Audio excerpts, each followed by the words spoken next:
It's time for data teams to abandon the service desk mentality once and for all. I rather have us take bigger risks, disappoint stakeholders more frequently if we have to. So what would be your key advice to future data leaders? Put yourself in a situation that 1 year down the road, the company will have to fire 10% of the staff, and question if you would have evidence that no one in the team should be fired. So if you're a candidate applying for your team, you better have some fuck-up stories to tell, right? If a candidate pretends that they have no fuck-ups, I already think that's not a great candidate usually, because either they lie or they really never dare to do anything. What's a key thing that data leaders get wrong? If you have to optimize for impact, very rarely you can get that from reducing the data budget 5%. Sascha Urban is the Global Director Data and Data Science at go1. Before that, he was Director Data at Blinkist until go1 acquired Blinkist in 2023. Blinkist is a book summarizing subscription service founded in 2012 by 4 college friends. The company is based in Berlin, in Germany, and has grown to almost 200 employees. Blinkist offers summaries of thousands of books which can be read or listened to in just about 15 minutes. The app has been downloaded over 20 million times and is used by more than 25 million people worldwide.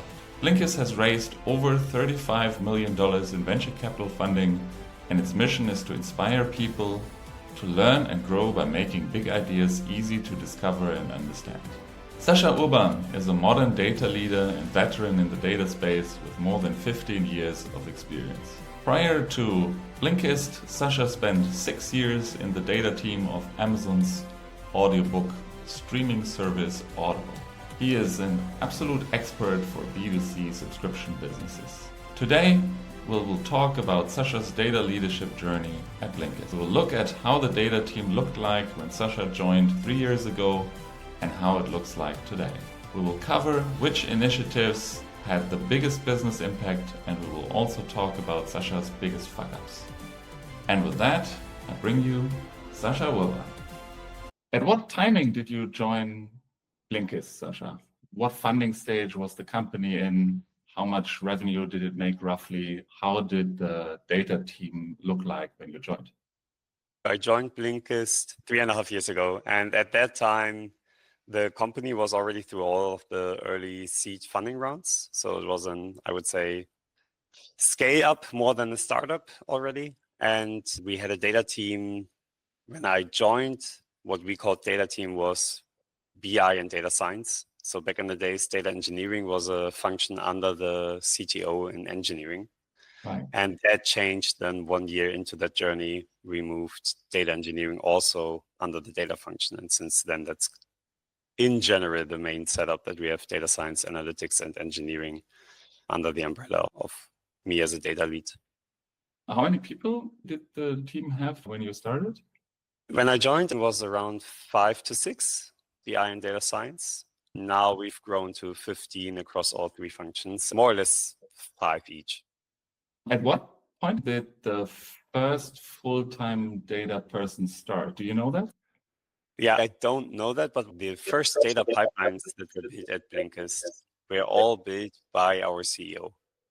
So Holger, who's the CEO, he used a tool called Matillion, and Matillion has this drag and drop click base. All the first ETLs, and even a lot of the ETLs that still existed in the production run when I joined, they were designed by the CEO, not necessarily following today's best practices of data pipelining. And I would say that had both ups and downs. The clear upside is that I had a CEO always that had a fairly good understanding of the complexities of building clean data pipelines. You know, he knew why, like he knew some of the challenges. He understands what we are facing. The first pipelines were not created by a data person, and eventually we had to migrate to a more modern data stack. But at least the management knew what challenges you have, which is rare. Yeah? I appreciate the Blinkist leadership team. Data maturity is quite solid. It's really good compared to other things I'm hearing in the market, or also things I've seen in the past. Do you know the profiles of the first data person? You were not the first data person, right? I was not the first data person. I think if I remember correctly, the first true data person was more an analyst background, maybe a bit tech-savvy analyst. Yeah. And also because the data engineering piece was handled in the beginning more by backend engineers or other engineering functions. It was like a hobby project of a proper engineer. I think 90% of engineers out there think that they, of course, can also write SQL and do a bit of data on the side. And I think that was also the scenario at Blinkist. They first brought in an analyst profile and then slowly expanded to other skill sets. I think we actually were really late hiring a proper data engineering skill set because the first true data engineers that we hired were coming after I was there, where we really hired dedicated data engineers that were not some other engineer moved into a data engineering role, but focused on super strong SQL, bit of Python, understanding data pipeline setup from ingestion to warehousing. Yeah, their Blinkist was quite a bit late. Okay. You mentioned you have 15 people. How do you work together with the business? Like, where does the responsibility or responsibilities of the data team end and the business domains start? How did that change? Yes, it did change. It differs by skill set. In general, Blinkist works with an adaptation of an OKR framework. We have quarterly objectives aligned across functions.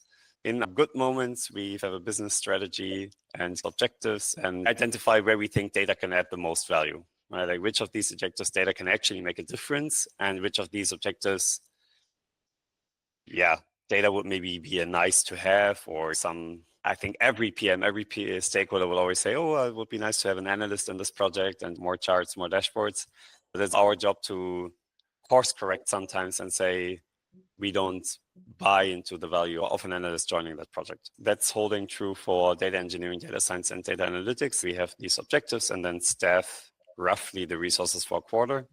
In general, I would say we've always aimed not to be a ticket service desk type of team. I know that in some companies, data is very process driven, very ticket driven. This was something we always pushed back against and we never really did. We do have a certain amount of ad hoc requests coming in. We aim to spend 80% on chosen projects, not ad hoc requests.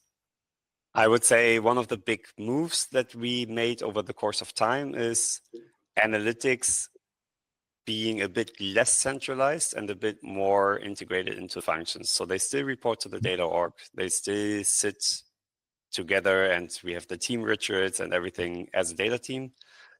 But the marketing analyst joins the marketing stand-up.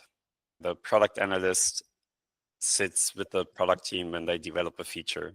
And we really try to have them very close to these stakeholders because in my opinion, that's the only way how you can get a positive ROI on these roles. Data science is also a bit of an outlier because data science acts, in most of the times, data science nearly acts like an additional product team in our company. Right.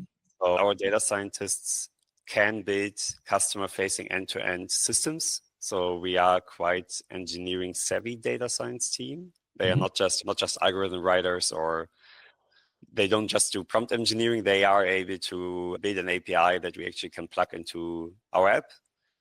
And the good moments where our data science team had the highest impact was always when we positioned them more as a product team. Would you say the fact that you place the analysts into the business domains contributing to that? Or what would you say is the key factor that allows you to spend time more on projects and not so much on ad hoc requests?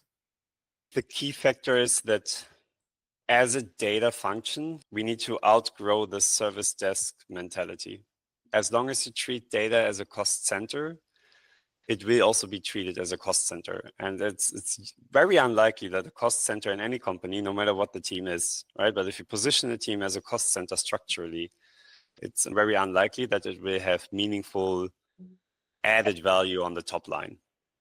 Culturally and mentality-wise, that they are too focused on efficiency, cost reduction, and ticket throughput times, or how many tickets one analyst can do in a month. I think we as data leads have to grow. The whole data leadership scene still has to grow and evolve, including myself. We need to be better at looking at our own team the way we should look at our stakeholders. Right? Like we are often, especially if you report into the CFO as a data lead, I don't know, like data colleagues that report to the CFO often know this experience that the CFO would want them to evaluate other departments or objectives of other departments very much towards the ROI. Right? The CFO will always ask, should we invest more in this? Right? Is it paying off? Which KPIs do we see that the uplift in engagement that they claim to have financial value? Right. And I think if you're a really strong data lead that wants to have business impact, you also need to look at your team that same way. And that's how you start. You need to look at all your roles and say, can I prove with data that every one of these salaries is earning back more than we pay them? Right. And if you have, and just if you have that attitude, it's very unlikely that the conclusion would be, let me push more tickets through the pipeline. I don't believe that. That was a good bridge to one of our next topics, because in this podcast, we talked about how to create business impact with the data team. Before going to that, who do you report to at the moment? And did that change over time? That changed just now. Now I'm reporting to the CEO. Yeah. But for most of my tenure, I was reporting to the CFO at Blinkist. Yeah. Let's get to the business impact. You mentioned it. Let's talk about the business impact, the data function and your team at Blinkist, and what were the most impactful things you did during your time at Blinkist? Purely financially speaking, the most impactful things were related to the marketing department, where we move most of the money. Blinkist has a significant portion of marketing spent, has a lot of B2C subscriptions. Right? Our new revenue is to some extent just a function of marketing, where even small percentage improvements impact the bottom line. The biggest impact came from marketing initiatives. The most recent one being the Black Friday 2024, where we've been very heavily involved in all of the planning, the daily course corrections, right? And I think that's the power when you optimize for business impact. You have to be close to the business to understand what could be going wrong. Can I prove something is going wrong with the data? Then you bring that data and ideally have that decision template. One example, throughout November 2024, the way the Black Friday campaign for Blinkist is designed is that it's having an increasing, there's a component of increasing discounts to our basic user base over the month, right? So I don't know, first week of November, we are basically shooting out an email to everyone, 20% off, 40% off. Next week, you go 10% higher, and then towards Black Friday, it goes more and more extreme. And obviously, the business intent here is to get the increment, like maximum incremental curve. Right? You want the purchase willingness of each customer, ideally, at their point. We built just for that a few charts to measure what's the average revenue per subscriber at this discount level, at which dates did we switch, et cetera, which plans do we sell mostly, which plan is contributing to top line revenue. And the whole question, we did all of this because our senior marketing analyst and we were thinking, if we would be the CMO, would we want to change anything? Do we think we're on track? At one point, we noticed that with one of the switches, we suddenly saw an increase in a specific plan. So we sold more of the lower price plan compared to the higher price plan, which we prefer to sell more of. And then we thought, if I would run marketing, this would bother me, because I truly believe that if we would convince more customers to buy the higher price plan, we could have better numbers, even though we were actually on plan. This was not an emergency, but I was like, we can do better. And then what we realized is that in the campaigns that were sent out via email, and via email we sent customers to our web funnel, in the campaign design, we had a component evaluating if you have a certain app version or higher, because only those versions can use the features of the higher price plan. There was a filter in these campaigns, and then there was an eligibility criteria. So if you're not eligible, we showed you the lower price plan on the landing page. Problem here is that we have a lot of customers that signed up via the web funnel at one point in the past, and never installed the app, or installed it years ago and it's outdated. It doesn't mean they couldn't have the latest app. We went to the CRM team and the CMO and in the meeting said, okay, we don't think that's the good setup. Like why did we make this design, right? Like why this hard eligibility criteria? Why not just saying, here's still both plans. And by the way, if you want to use the better one with the better features, you need app version X, Y, Z, right? You will need at least an iPhone 12 up. And everyone agreed. And we did change that. And it completely shifted the share from 50% sales on the cheaper plan to 20% of the sales on the cheaper plan, because both plans were heavily discounted. The more expensive plan actually looked much more appealing if you could compare them side to side. Right. I think that decision alone made a six-figure amount in a short time frame. With that, you can say, okay, now I've justified the salary of an analyst. Yeah. Amazing. Even if she were unproductive for the whole rest of the year, she would have paid off, right? You need to collect these moments by being close to the business and really putting on that founder's hat. And an investor or founder would expect you to make decisions that pay back. I think the problem is that data was so often treated as a cost center. We have a lot of people in the market that really are so focused on processes. I also see it in the CVs I get. Like sometimes you have a applicant and it's like reduced ticket throughput time or reduced average cost per ticket by X. And yeah, that's cool, but I don't think that is a meaningful achievement from a company perspective. And that is a culture shift, a mentality shift that's really tricky to do. And it was also a long journey for myself. I don't want to pretend that I had this from the start and I was always the best business analyst out there. That's not the case, but I got better over time and I still want to get better at it. But I also think that if I would be entering the market now, I would much more drastically focus on that attitudes. What were your biggest fuck-ups?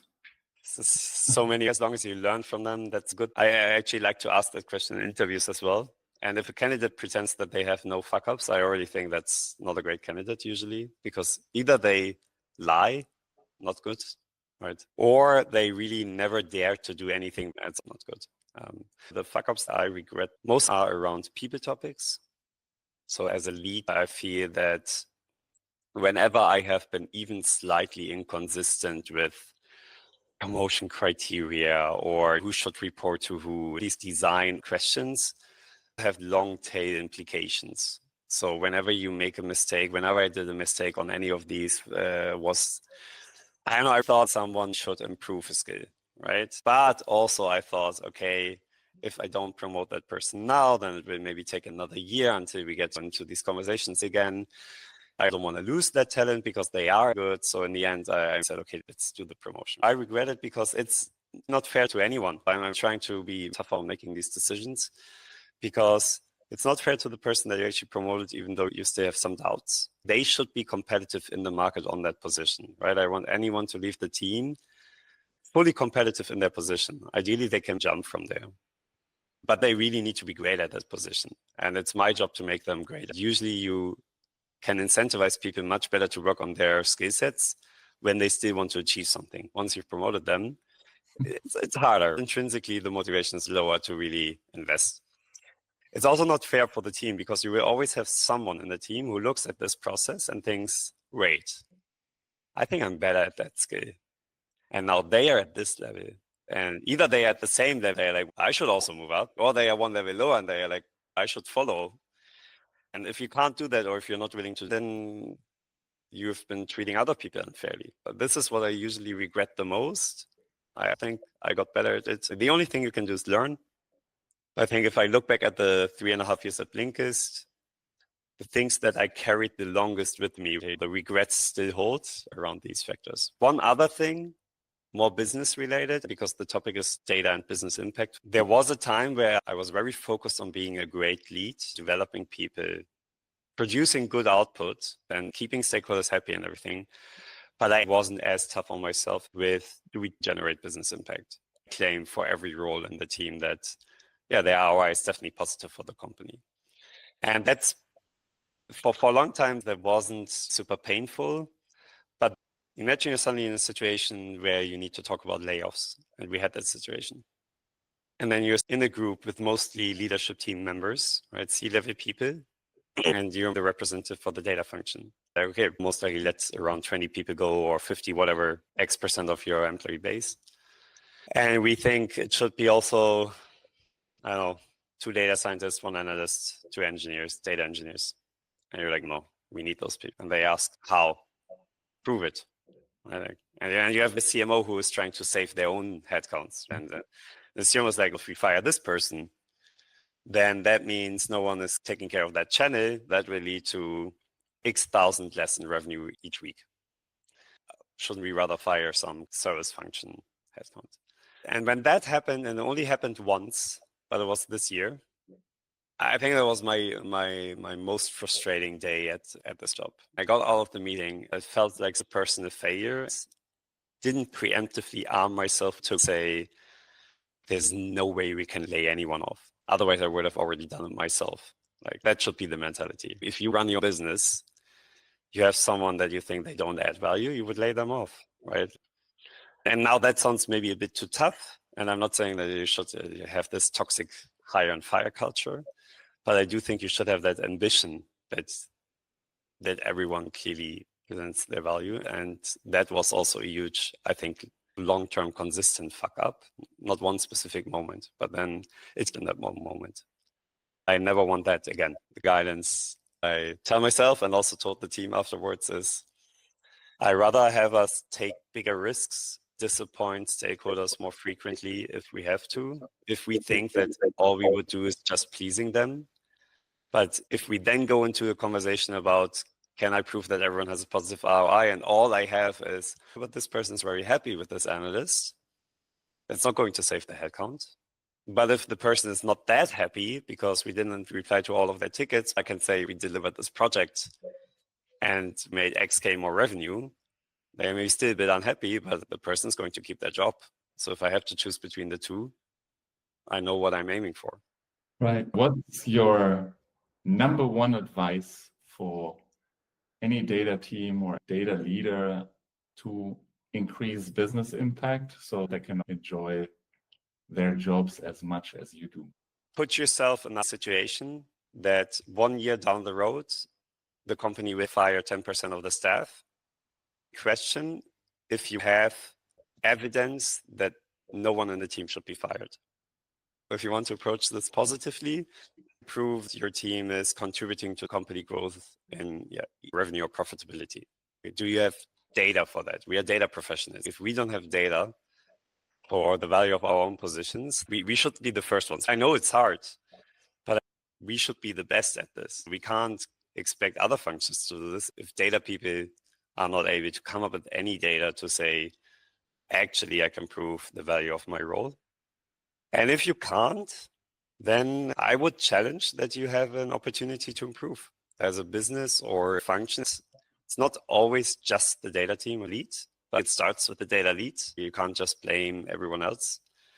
Organizations that are very process-driven overall, right? You have these companies that are very policy-driven, very process-driven, that treat nearly every function as a cost center. And then obviously it's hard, right? So it also depends a bit with which culture. But to be honest, that wouldn't be where I thrive. I'm not aiming to give the best advice for that. Maybe some other data lead is much better to survive and then be happy in a very process-driven organization. That's great, right? If that works, amazing for you. But I think for me, my ambition would be to work in a company where ideally the culture is impact-driven. And if that's what you want, you need to have the same ambition for the data team. And then stop having conversations about, can we save 5K yearly on the warehousing tool? Can we save 10K on the, and for the data budget, that's maybe meaningful, right? But to be honest, most likely for your company budget, it's one campaign gone wrong in the marketing spend. Be frugal, but if you have to optimize for impact, very rarely you can get that from reducing the data budget 5%. Look at the big picture. Look at the big picture. Take the position of your CEO. I know data people that say, yeah, but why is data so often not in the C-level? Why are so few CEOs? I know a lot of data people, including myself for a long time of my career. that didn't really own the head of saying, if I would be in the C-level, how would I want this business to make decisions? Like, well, a lot of data people are still very focused on being a good data lead or being a good data process optimizer or being a good stakeholder manager, or all the amazing assets and skills. In the C-level, 90% of their conversations are, how can we improve the bottom line or the top line? And so if that's not 80% of your conversations, you're maybe not there yet. Fantastic. Thanks for sharing these insights. I learned a lot. Great session. Thanks. Thank you.